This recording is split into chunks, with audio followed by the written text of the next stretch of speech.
It started as a nuisance, the kind of thing neighbors complain about in group chats, with too many exclamation points. A dog barking at the woods, not once or twice, relentlessly, like the trees had personally offended him. For 3 days straight, the barking came in waves from the same backyard on the edge of Maple Hollow, a quiet cul-de-sac where most excitement involved someone's Amazon package getting delivered to the wrong porch.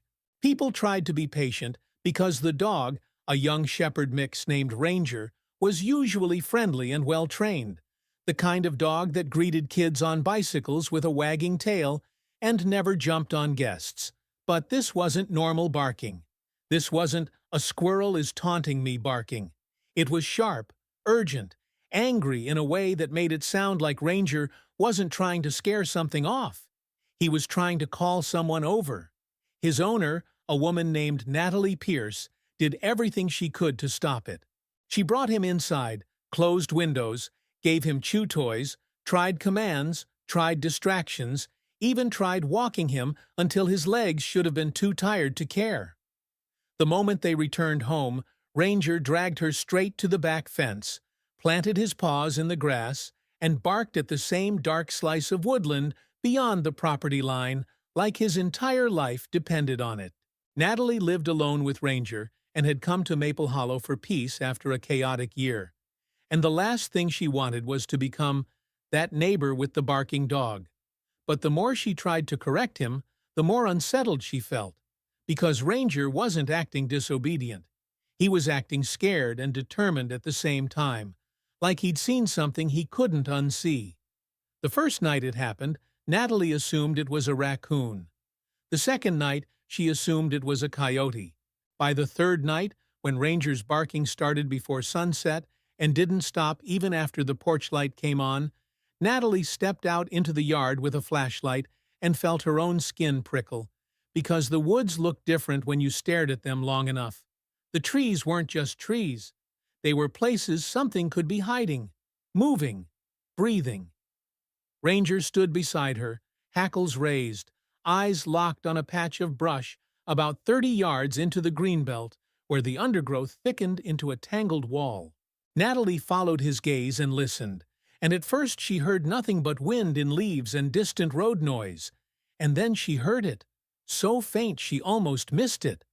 A thin, kitten-like sound that didn't match any domestic cat she'd ever heard. It was higher and more raw, a trembling call that rose and fell like panic. Ranger barked even harder the moment the sound came, then stopped abruptly, ears forward, body vibrating, and whined once, low and urgent, as if barking had failed, and now he was begging her to understand. Natalie's mouth went dry. She shined the flashlight beam into the woods, sweeping slowly, and the light caught nothing but branches and shadows. The tiny sound came again, and it was unmistakably coming from that same patch of brush Ranger had been focused on from the beginning. Natalie took a step toward the fence, then stopped, because the fence wasn't tall and the woods weren't far, and suddenly she became very aware that she was a human, with soft skin and no claws, about to walk into a place where animals with teeth lived. Ranger pressed against her leg, not trying to bolt forward, but leaning in like he wanted to push her toward action while still staying close enough to protect her. Natalie swallowed, went back inside, grabbed her phone, and called the local wildlife hotline she found after frantic searching, but the recorded message said they were closed after hours unless it was an immediate emergency. Natalie stared at the screen, rage rising, and then the thin crying sound cut off abruptly. Ranger went rigid. Then he let out a single explosive bark that made Natalie's chest jump. Something shifted in the brush, just a flicker of movement, like a shadow sliding behind another shadow. Natalie's flashlight caught a flash of tawny fur and a pale face for half a second before it disappeared. Not a raccoon, not a coyote. Her blood went cold as a single word formed in her mind. Bobcat. Maple Hollow wasn't deep wilderness, but it backed up to a long stretch of protected greenbelt that connected to the hills beyond town. And bobcats did pass through sometimes. Most people never saw them. They moved like ghosts. They didn't announce themselves. The fact that Ranger was announcing this one meant something was very wrong. Natalie's hand shook as she dialed 911, feeling ridiculous and justified at the same time. "Non-emergency," she began, then corrected herself because her gut was now screaming. "I think there are wild animals in distress in the woods behind my house.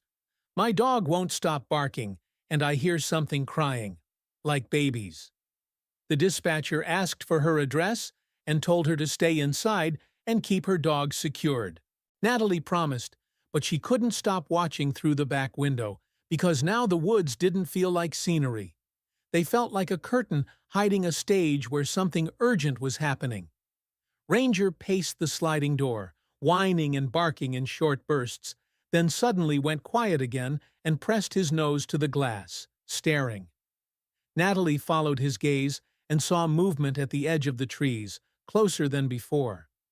A bobcat stepped out from the undergrowth, just far enough to be seen, and Natalie's breath caught because it wasn't one bobcat. It was an adult, likely a mother. Thin but not starving, ears tufted, eyes bright, body low with tension. Behind her, half hidden, were smaller shapes, kittens. 2, maybe 3, their coats spotted like fallen leaves, their bodies tiny and unsteady. One kitten stumbled, and Natalie saw why a second later. The kitten's hind leg dragged slightly, as if injured or caught in something. Ranger let out a low, furious growl and barked again, but the bobcat mother didn't flee. She stood there, staring toward Natalie's yard, toward Ranger, toward the house, and Natalie felt a weird pressure in her chest because the bobcat wasn't looking at them like prey or threat. She was looking like a creature at the end of options. The injured kitten made that thin cry again, and Natalie heard the desperation in it now that she could see the face it came from. Ranger barked in short bursts, then ran along the fence line to the far corner where the ground dipped toward a drainage ditch, barking as if to say, "Here, here, this is where." And Natalie realized he wasn't barking randomly at the woods in general. He was barking at a specific spot, at a gap, at a place where something could be reached. Natalie's heart pounded as she grabbed her keys and her thickest jacket and stepped onto the porch, keeping Ranger behind the closed door for safety, even though it felt wrong to keep him away when he was the reason she'd noticed. She walked along the fence line toward the corner Ranger had been fixated on, and as she got closer, she saw what he'd seen days ago. A section of old chain link on the greenbelt boundary that had been bent downward, creating a small opening near the ground, probably made by deer or kids or years of weather. Beyond that opening, the undergrowth formed a sheltered pocket. Natalie crouched at a safe distance and shined her flashlight gently toward it. The bobcat mother didn't move toward her, but she shifted slightly so her body shielded the kittens, and Natalie felt the reality of it. Wild mothers protected their babies, and if she got too close, she could trigger a defensive reaction. So Natalie stayed back and spoke softly, not expecting understanding, only trying to keep the moment calm. "Okay," she murmured. "Okay, I see you. I'm not coming closer." The injured kitten cried again, and Natalie saw the mother bobcat nose it, trying to steady it, then glance toward the bent fence opening, then toward Natalie's yard, then back at the kittens, as if calculating risk. Ranger barked from inside the house, muffled through glass, a constant reminder that humans were watching now. Headlights swept into the cul-de-sac, and a police cruiser rolled up with its lights off, but its presence immediate. An officer stepped out, then another vehicle arrived behind it with a magnetic logo on the door. Wildlife Control, called in through dispatch because it wasn't a simple loose animal situation. Natalie met them at her driveway, speaking fast, pointing, hands shaking. "There's a bobcat family in the woods. My dog's been barking for days. One kitten looks injured, and I heard crying." The wildlife officer, a tall man named Herrera, with calm eyes and a quiet voice, nodded like he'd seen strange things enough times to believe people when they sounded terrified. "Show me from a distance," he said. They walked along the fence line together, slow and careful, lights aimed low.